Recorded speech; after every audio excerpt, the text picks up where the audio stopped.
Welcome back to Olympus Critics. Make sure you like and subscribe to the channel. Leave a like flag when that does help the channel grow. So we got season 3 of Blood of Zeus, and it did not disappoint. We picked right where we left off, with Heron getting backstabbed by Hades and Gaia unleashing chaos upon the world.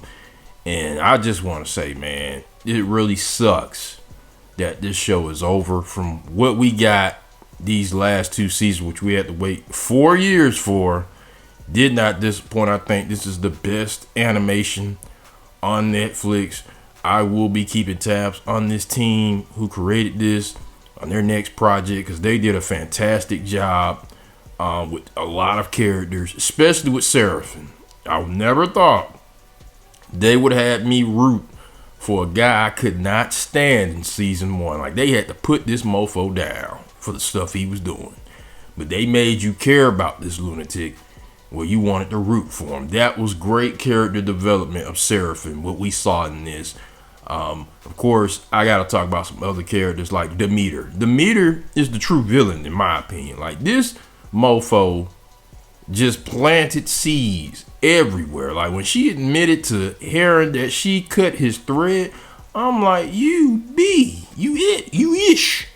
Like, you was just doing stuff all over the world, poisoning humans and the gods. You know, she helped out her Hermes and stuff when he rescued Persephone. But god dang, you cut his thread too. Like, she the true villain to me. I know a lot. I could say Gaia for doing all that, unleashing the Furies, helping release Typhon. Then Typhon goes releasing Kronos. She all played a part in that. We could say Gaia. But Demeter, like, she was doing that stuff behind the scenes. So I see why Gaia did it. Cause I was like, Gaia tripping right now. But I see why she did it. Cause Demeter, she was doing a lot of dark stuff behind the scenes, cause she was pissed off at Zeus. I thought Hera was on that level, but Demeter, she did it behind the scenes, like in the shadows, cause she was so pissed. She was just orchestrating everything with Hades and with Gaia. Gaia finding out that she was poisoning the earth, the humans, and also that, and Gaia probably also knew that she cut Heron's thread too. And that's probably why when he revived himself, that's probably why she didn't restrain herself, Gaia, because I was like, yeah, dang, Gaia, you still going through with this? He's alive.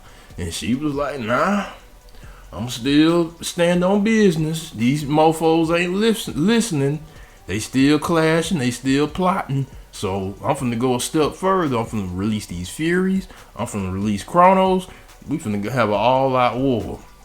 And she stood on it, and it backfired in Demeter's face, because for Stephanie, she died.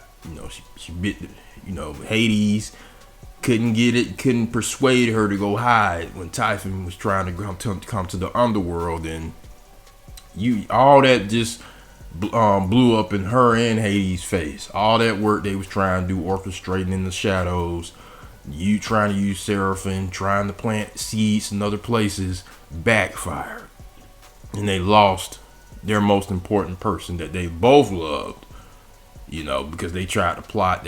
She still would be here if they would have just stayed where they was and just relaxed. But they just had to do what they did in season 2, and she ended up, they almost lost her for good. Kronos was just throwing people in the abyss, saying, "Hey, y'all ain't telling me what I need to know. We finna just run all y'all." Ares, Hephaestus, she was next. So that's messed up. What happened to Persephone, but Demeter and Hades, yeah, they gotta hold that L. They really had to hold that L. But the brothers, what we saw in this, that was great to see the brothers come together in these episodes, fighting. Heron helping out his brother in his time of need, trying to get the priestess to Elysium. That was incredible adventures that we were seeing in this animation that I couldn't get enough of. Like I said, the character development of Seraphim was A+. Like, he wasn't coming over easily either. Like he really had to see some stuff, and Heron had to persuade him to like come on over here with me, man. I got your back, and I was like, wow, that was actually nice to see. You know, Heron actually step up and help his brother in his time of need, and Seraphim coming around to trusting him. Like I was expecting him to sock him in his face when Kronos is them at the doorsteps of Olympus, and he stood there and he said, "Okay, I trust you," and they fought together in that final scene, and you can see the hurt in Seraphim's eyes when Heron sacrificed himself, used his whole ultra instinct on Typhon. And Seraphim, he went in when Zeus them got there, of course, to help him out. But Seraphim was like, okay, I got this. And to find out that Seraphim was the chosen one, that was pretty good. That was clever by this team. That was clever. This mofo I could not stand in season 1. That was very clever of this team right here to make him the chosen one. Because I could not stand them, but you definitely felt for these two brothers. What happened? Seraphim with the priestess, she didn't get to Elysium, so that would have really pissed off Seraphim if they would have sent her to where they was gonna send her. And Heron didn't get to go off into the sunset with Alexia, have that child because of Demeter.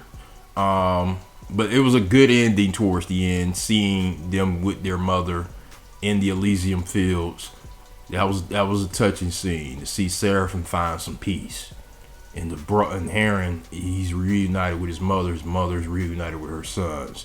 But dang, man, I want more of this series, man. Well, we saw these battles everywhere. Like there was fights everywhere with these gods and these titans.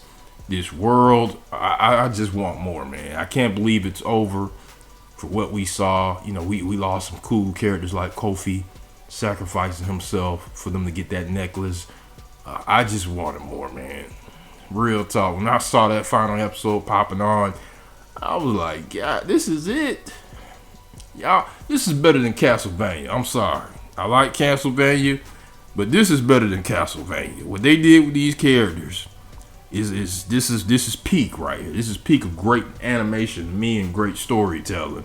What we got in this. Like I said, I'm gonna be keeping my eyes on what they do next for Netflix. If I'm Netflix, give them something else to work with, like a popular IP or something. I think they've earned it for what they did with this. Because if they want to do a Kratos God of War animation show, give it to them, Sony and Netflix. Let them cook with a Kratos type of show. I think they would do a great job with a Kratos animation cartoon. It would be beast. But post comments, let me know what you guys thoughts on this beloved animation series. Sucks that it's over. I'm telling you, I was not happy that this thing is over. They made us wait 4 years for season 2 and then season 3. Let me know what you guys think, man. I'll get you guys later.